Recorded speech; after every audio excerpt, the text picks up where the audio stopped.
인생을 생각할 때 가장 무거운 주제는 죽음일 것입니다. 그 죽음에 대해서 우리는 계속 묵상하고 있습니다. 죽음이라는 것은 언제 찾아올지 모르는 것이고 또한 그것은 어떤 방식으로 찾아올지도 모릅니다. 하지만 우리는 그 죽음에 대해서 대비할 수 있습니다. 하나님께서 우리에게 귀한 진리를 알려주시기 때문입니다.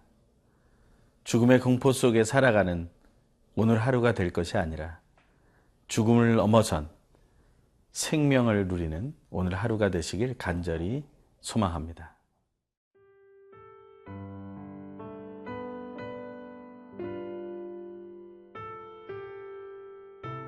시편 49편 13절에서 20절 말씀입니다. 이것이 바로 어리석은 자들의 길이며 그들의 말을 기뻐하는 자들의 종말이로다. 셀라. 그들은 양같이 수월에 두기로 작정되었으니 사망이 그들의 목자일 것이라. 정직한 자들이 아침에 그들을 다스리리니 그들의 아름다움은 소멸하고 수월이 그들의 거처가 되리라.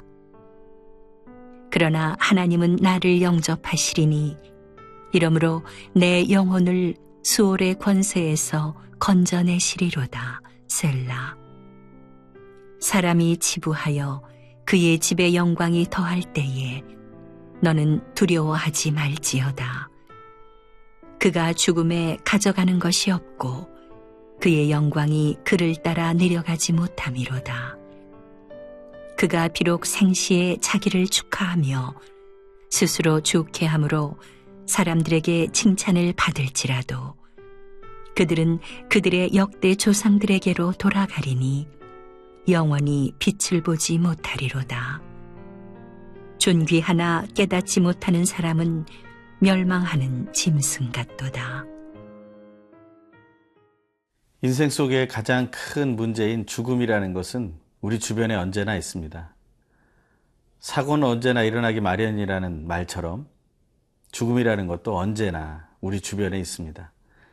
죽음이라는 것이 언제나 우리 주변에 있다는 것을 알면서도 우리는 하루를 더 살기 위해서 애를 쓰고 있습니다. 하지만 갑작스럽게 다가온 죽음이라고 언제나 생각하게 되고 우리는 그것으로 인해 큰 슬픔을 겪게 됩니다. 하지만 성경은 그 죽음이 갑작스럽게 찾아온 것이 아닌 것을 말하고 있습니다. 죄의 삭은 사망이라고 우리는 이미 알고 있기 때문입니다. 예수를 믿는 사람들이 내가 죄인이라고 고백한다는 것은 언제나 죽음을 맞이할 준비가 되어 있다는 것을 고백하는 것입니다. 혹은 예수를 믿는 그리스도인이 아니라 할지라도 내가 죄인이라는 고백을 하는 사람이라면 그는 언제나 죽음에 대해서 준비하고 있어야 할 것입니다. 특히 시대가 발전되면서 더더욱이 죽음의 방식이 다양해지고 있습니다. 특별히 많은 사건과 사고 그리고 여러 가지 재난과 재앙으로 인한 죽음이 우리 주변에 있는 것이 사실입니다. 나이가 많이 들어서만 세상을 떠나는 것이 아니라 어려서도 젊어서도 또 엄마의 뱃속에서도 한 생명은 죽음을 맞이할 수 있는 것을 우리는 알고 있습니다. 그런 상황 속에서 우리는 다시 한번 그 피할 수 없는 죽음의 문제를 어떻게 해결할 수 있는지를 확인해야 합니다. 오늘 본문은 먼저 13절, 14절에서 죽음에 대한 이야기를 이렇게 말하고 있습니다. 이것이 바로 어리석은 자들의 길이며 그들의 말을 기뻐하는 자들의 종말이로다. 그들은 양같이 수월에 두기로 작정되었으니 사망이 그들의 목자일 것이라. 정직한 자들이 아침에 그들을 다스리리니 그들의 아름다움은 소멸하고 수월은 그들의 거처가 되리라. 죽음은 죄의 결과입니다. 하지만 대부분의 사람들은 자기가 죄인인지를 알지 못하고 죄를 지었지만 다른 사람도 죄를 지었기에 괜찮다고 생각하며 그 인생을 살아가다가 죽음을 맞이하게 됩니다. 자기가 죄인임을 깨닫지 못한다는 것이 어리석은 길이 된다는 것입니다. 그리고 그것을 기뻐하는 것조차도 같은 동류가 된다는 것을 말하고 있습니다. 그들은 양처럼 지내지만 그 목자를 사망으로 두었다고 말하고 있습니다. 죽음의 목자를 따라가는 인생이 되었다라는 것입니다. 인생에서 죽음은 피할 수 없습니다. 그것은 슬픈 일이고 너무 가슴 아픈 이별이 될 것입니다. 하지만 하나님께서 우리에게 그러한 인생이 끝이 아닌 것을 말씀해 주고 계십니다. 15절의 말씀입니다. 그러나 하나님은 나를 영접하시리니 이러므로 내 영혼을 수월의 권세에서 건져내시리로다. 죽은 자들이 가게 되는 곳이 바로 수월이라고 말하고 있습니다. 죽은 이후에 거처하게 되는 장소를 의미하는 그 수월로부터 건져주시는 분은 오직 하나님이라고 말하고 있는 것입니다. 성경은 죽음의 해결책은 하나님에게 있다고 말하고 있습니다. 하나님은 생명의 주관자이시기 때문에 그렇습니다. 우리는 그 사실을 신뢰합니다. 우리는 이 땅에서 한 번 죽게 될 것입니다. 하지만 하나님은 우리의 영혼을 그 수월에 거처하게 하시지 않는다는 것입니다. 우리를 그곳으로부터 건져 올리셔서 다른 하나님의 주신 그 생명의 자리로 인도하시겠다는 것입니다. 그것은 무엇입니까? 바로 부활의 첫 열매 되신 예수 그리스도를 통해 얻게 된 부활이라는 것입니다. 십자가를 거쳐야 부활이 있습니다. 그 죽음은 의미 있는 죽음이 될 것입니다. 예수 그리스도의 십자가가 온 인류를 구원한 놀라운 죽음이 된 것처럼 우리 인생의 죽음도 그러한 죽음을 향해 나아갈 수 있게 될 것입니다. 어리석은 자의 종말로 맞이하는 그런 죽음을 우리는 맞이하지 않게 되기를 간절히 소망합니다. 오늘 하루 죽음에 대해 생각하면서 하루 한순간 하나님께서 기뻐하시고 또 하나님께서 우리를 얼마나 살리고 싶어 하시며 또한 우리를 생명으로 인도하고 싶어 하시는지를 알게 되기 간절히 소망합니다.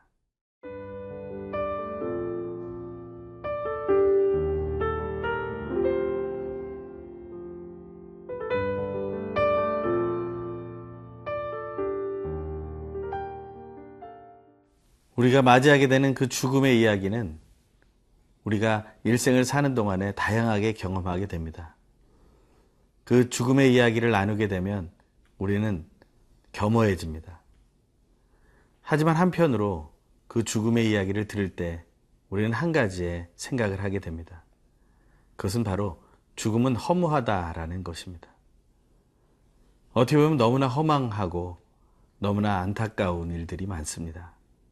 그렇게 애쓰고 힘써서 살던 인생이 한순간에 상황을 통해 죽음을 맞이하게 되고 다시는 만나지 못하는 그러한 이별의 관계가 되기 때문에 그렇습니다. 죽음의 허무함에 대해서 오늘 본문도 이렇게 얘기하고 있습니다. 17절의 말씀입니다. 그가 죽음에 가져가는 것이 없고 그의 영광이 그를 따라 내려가지 못함이로다. 죽으면 가져가는 것이 없습니다. 욥도 고통을 받으며 이런 얘기를 했습니다. 빈손으로 왔다가 빈손으로 가는 것이다. 우리는 정말 아무것도 가지고 갈 수가 없습니다. 어떤 종교를 믿는 사람들은 그 속에 저승길로 가는 노잣돈이 필요하다고 종이돈을 많이 올려줍니다. 그리고 묘 위에도 그 종이돈을 올려줍니다. 그것이 저승 가는 길에 사용될 수 있다고 믿는 것이죠. 하지만 아무것도 가져갈 수가 없습니다.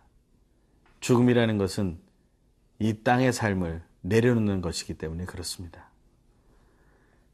이 모든 것들을 다 가져갈 수 없다면 우리는 왜 그토록 소유하려고 했는가? 소유에 집착해서 우리는 왜 벗어나지 못했는가? 이러한 허무함을 다시 생각하게 된다는 것입니다. 죽음이라는 것은 또 무엇입니까? 그의 영광도 그를 따라갈 수 없다는 것입니다. 그가 아무리 이 땅에 사는 동안 많은 영광을 누렸다 할지라도 이미 떠난 자에게 있는 그 영광은 의미가 없다는 것입니다. 무조건 모든 것을 얻고 누리기 위해서 힘쓰고 애써왔던 그 모든 것이 죽음을 맞이한 그 당사자에게는 허무한 것이 된다는 것입니다.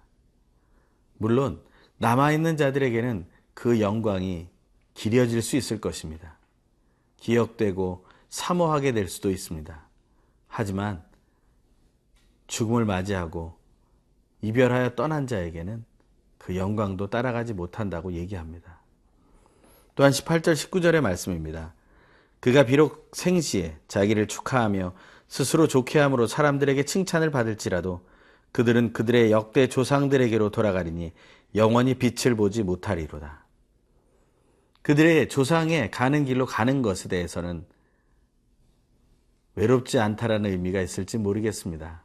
하지만 그에게는 영원히 빛을 보지 못하는 그런 안타까움이 있다는 것입니다. 죽음이 허무한 이유는 바로 이것입니다. 죽음이라는 것은 어두움으로 가는 길을 인도하고 있기 때문에 그렇습니다.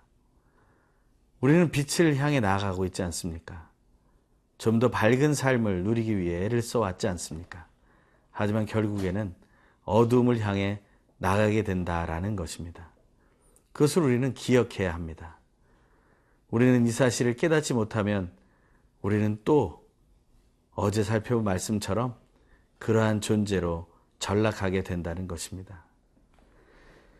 49편 12절의 말씀과 대꾸되어 나온 말씀입니다. 20절의 말씀입니다. 존귀하나 깨닫지 못하는 사람은 멸망하는 짐승 같도다. 12절에서는 이렇게 말하고 있습니다. 사람은 존귀하나 장구하지 못하며 멸망하는 짐승 같도다. 우리가 멸망하는 짐승으로 인생을 맞춰서는 안 됩니다. 정말 하나님 주신 그 부활을 소망하며 우리에게 다가올 죽음을 우리는 기꺼이 견뎌내는 믿음의 승리자들로 살아가야 합니다. 그것을 확신하는 오늘 하루 되시길 간절히 소망합니다. 기도하겠습니다. 하나님 아버지, 우리 앞에는 그 죽음이라는 허무함이 있습니다. 하지만 그 죽음을, 그 문제를 해결하실 분은 오직 하나님이시며 오직 예수 그리스도의 부활을 통하여 우리가 얻게 되었음을 믿습니다. 오늘도 확신하며 부활의 승리의 삶을 살게 하여 주시옵소서. 예수님의 이름으로 기도합니다. 아멘.